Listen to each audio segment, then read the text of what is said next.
Guys, तो आज का हमारा टॉपिक है सेल वॉल का स्ट्रक्चर ऑफ सेल वॉल।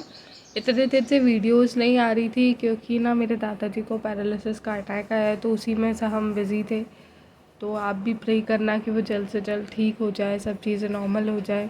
और मैं आप पूरा ट्राई करूँगी कि वीडियोस रेगुलरली आए, लेकिन ना कुछ हो ही जाता है लाइफ में कि फिर वीडियोस अटक जाती है। तो स्टार्ट करते हैं आज का हमारा टॉपिक, जो कि है स्ट्रक्चर ऑफ सेल वॉल। तो देखिए, सेल वॉल मेनली ना प्लांट सेल्स पे प्रेजेंट होती है, ठीक है, और एनिमल सेल्स में एब्सेंट होती है।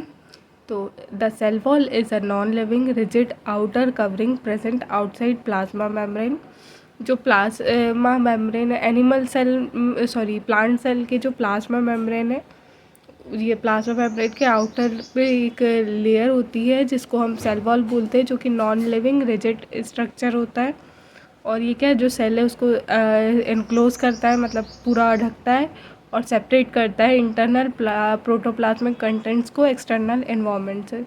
ये परमिएबल होता है नेचर में, कंपोजिशन डिपेंड करता है ऑर्गेनिज्म पे, और ये मेनली प्रेजेंट होते हैं प्लांट सेल्स में, प्लांट्स में, एल्गे में, फंजाई में, बैक्टीरिया में और कुछ आर्के में।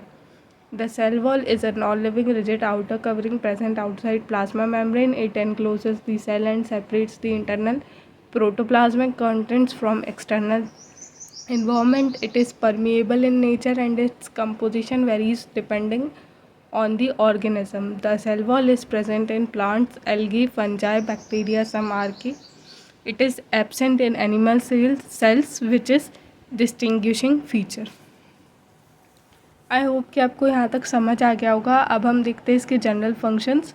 तो ये क्या, मैकेनिकल सपोर्ट देता है, प्रोटेक्टिव सपोर्ट देता है, प्रोटेक्टिव लेयर बनाता है एक तरह से, और फिजियोलॉजिकली फंक्शन क्या है इसके, ये देखते हैं। तो देखिए, मैकेनिकली फंक्शन क्या करता है, एक शेप देता है प्रॉपर।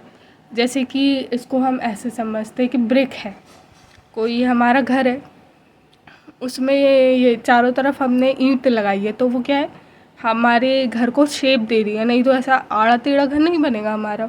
तो ये क्या, सेल भी ऐसे ही काम करता है कि एक डिफिनाइट शेप देता है सेल को, और मैकेनिकल स्ट्रेंथ और रिजिडिटी देता है। अब देखो, ईंट लगी है घर में तो क्या है, मैकेनिकली स्ट्रॉन्ग है, वो हवा, पानी, धूप से सबसे बचाता है, ठीक है, prevents over expansion due to turgor pressure. और सेल में क्या, बहुत सारी एक्टिविटीज़ होती रहती है, तो क्या टर्जर प्रेशर के कारण वो एकदम से फट ना जाए, बहुत ज़्यादा वो फूल ना जाए, ये सब को भी प्रिवेंट करता है कौन, हमारा सेल वॉल। प्रोटेक्टिव लेयर, अब देखो हमने उसे कैसा एक ब्रिक के फॉर्म में माना है, तो देखिए प्रोटेक्टिव लेयर तो होगी, कोई भी इंजरी, मैकेनिकल इंजरी, पैथोजेंस वगैरह से बचाता है, ठीक है। फिजियोलॉजिकली फंक्शंस की बात करें, फिजियोलॉजिकल फंक्शंस की, तो ये इंटरनल और एक्सटर्नल एनवायरनमेंट्स को सेपरेट करता है, सेल टू सेल इंटरेक्शन में एक रोल प्ले करता है, सेल कम्युनिकेशन विया प्लाज्मोडेस्माटा। प्लाज्मोडेस्माटा हम पढ़ेंगे आगे एक डिटेल्ड वीडियो में, मैंने इसमें इंक्लूड नहीं करा है क्योंकि क्या है, प्लाज्मोडेस्माटा कई बार अलग से आता है। अब नेक्स्ट है हमारा structure of cell wall. Structure of cell wall हम पूरा पढ़ेंगे, उससे पहले ये डायग्राम देख लीजिए। तो अब देखिए, ये जो सेल वॉल है, इसमें ये जो सबसे आउटर लेयर होती है इसको हम मिडिल लेमिना बोलते हैं, और ये सबसे ज़्यादा आउटर में होती है, आउटर लेयर होती है। उसके बाद हमारा आता है primary cell wall. Primary cell wall के बाद आती है सेकेंडरी सेल वॉल, जो 3 पार्ट्स में डिवाइडेड रहती है। S3 जो सबसे ज़्यादा कोने में होता है, प्राइमरी सेल वॉल के पास होता है, मतलब कि S2 और S1, और उसके बाद में होता है ल्यूमेन, ठीक है। ये transverse section of plant cell wall है, सॉरी। अब हम डायग्राम देख लिया है, तो अब हम इसे समझते हैं, और इसका ना वो जो कलर डायग्राम है वो नेट पे अवेलेबल है, तो अगर आपको इसमें थोड़ा सा दिक्कत हो रही हो समझने में, तो एक बार आप नेट पर से देख लेना कलर डायग्राम भी। तो देखिए, प्लांट सेल क्या है, मल्टी लेयर्ड ऑर्गेनाइज्ड है 3 मेजर लेयर्स में, middle lamina, primary cell wall और secondary cell wall. Middle lamina क्या होता है, आउटर मोस्ट लेयर होती है, जिसे हम क्या मेनली क्या कैल्शियम और मैग्नीशियम पैक्टेट होता है, लेकिन कभी कभी इसमें लिग्निन और प्रोटीन भी होते हैं, और ये सीमेंटिंग लेयर की तरह काम करती है। प्राइमरी सेल वॉल जो होती है थिन, फ्लेक्सिबल, एक्सटेंसिबल लेयर होती है, और ये क्या, जब साइटोकाइनेसिस होता है तो मिडिल लेमिना के दोनों साइड अब डिपॉजिट हो जाती है, और ये meristematic cells, living mature cells, इन सब में प्रेजेंट रहती है। स्ट्रक्चर ये देखिए मैंने डेफिनेशन और स्ट्रक्चर में दोनों में सेम बात लिख दी है, थिन एंड फ्लेक्सिबल। और फिर कंपोजिशन की बात करें तो सेल्यूलोज इसमें 1 to 10% होता है, हेमीसेल्यूलोज होता है, पेक्टिन होता है, हाई प्रोपोर्शन में प्रोटीन्स होता है और एक्सटेंसेंस होते हैं। अब देखिए कंपोजिशन याद हो जाए तो बहुत अच्छी बात है, नहीं हो तो स्किप कर देना, क्योंकि ना मुझे पता है शायद से ये थोड़ा कम याद हो। और प्रॉपर्टीज़ की बात करें, प्रॉपर्टीज़ स्किप मत करना। इलास्टिक होता है, एक्सटेंसिबल होता है, सेल ग्रोथ और एक्सपेंशन को अलाउ करता है। कौन? ये प्राइमरी सेल वॉल, ठीक है। अब नेक्स्ट है हमारी सेकेंडरी सेल वॉल। ये क्या है? Cell deposited after cell growth is completed. जब हमारी सेल ग्रोथ कंप्लीट हो जाती है उसके बाद डिपॉजिट होता है। Internal to primary cell wall रहता है, वो मैंने बताया ना कि पहले प्राइमरी सेल वॉल उसके बाद जो सेकेंडरी सेल वॉल है वो आती है। अब ये कहाँ पे? स्क्लेरेनकाइमा, फाइबर, जाइलम, वेसिकल्स में प्रेजेंट रहते हैं, पाए जाते हैं मतलब कि। और ये सेल्स यूजुअली डेड होते हैं मैच्योरिटी के टाइम। अब स्ट्रक्चर की बात करें तो ये थोड़ा थिक होता है, रिजिड होता है, जैसे कि हमारा जो प्राइमरी सेल वॉल थी वो क्या थिन और फ्लेक्सिबल थी, लेकिन ये जो हमारी सेकेंडरी सेल वॉल है थिक और रिजिड है। कंपोजिशन की बात करें तो सेल्यूलोज 50 to 60% होता है, लिग्निन 10 to 20% होता है, और हेमीसेल्यूलोज भी प्रेजेंट होता है। अब देखिए सेल्यूलोज इसमें ज़्यादा है, जबकि प्राइमरी सेल वॉल में हमारा सेल्यूलोज कम था परसेंटेज वाइज।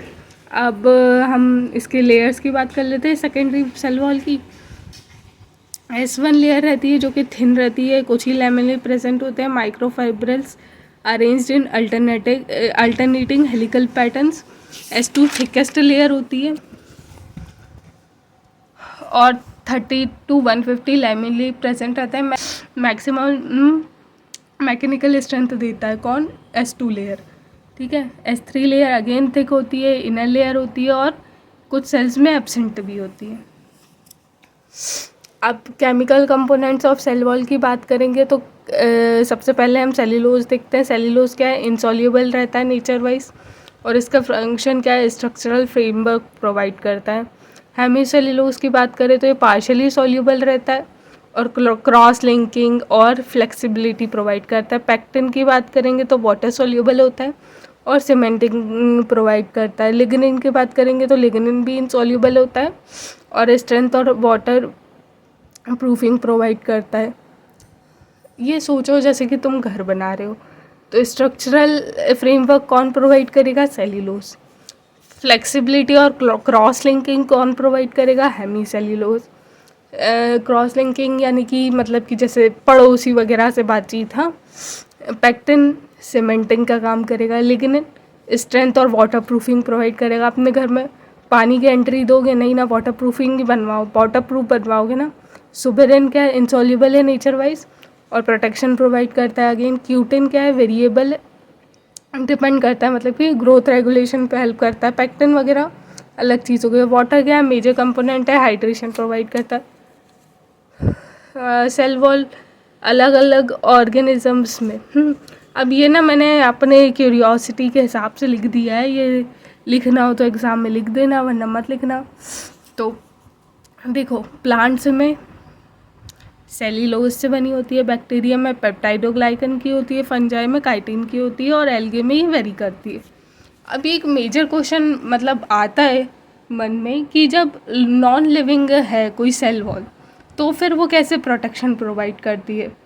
तो देखिए जैसे कि एक ब्रिक है, अब मैंने पहले ही बोला था ब्रिक वाली चीज़ कि कोई ब्रिक है तो वो क्या हमारे घर को प्रोटेक्ट करती है चीज़ों से, लेकिन वो लिविंग तो नहीं है ना, वो तो लेकिन स्टिल प्रोवाइड कर रही है, हमें प्रोटेक्ट कर रही है।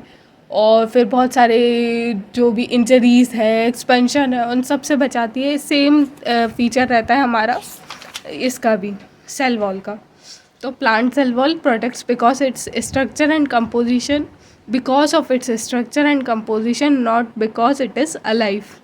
The cell wall is made up of cellulose, hemicellulose, pectin, lignin. These substances form a strong rigid framework. ठीक है, आई होप आपको ये लेक्चर समझ आया होगा।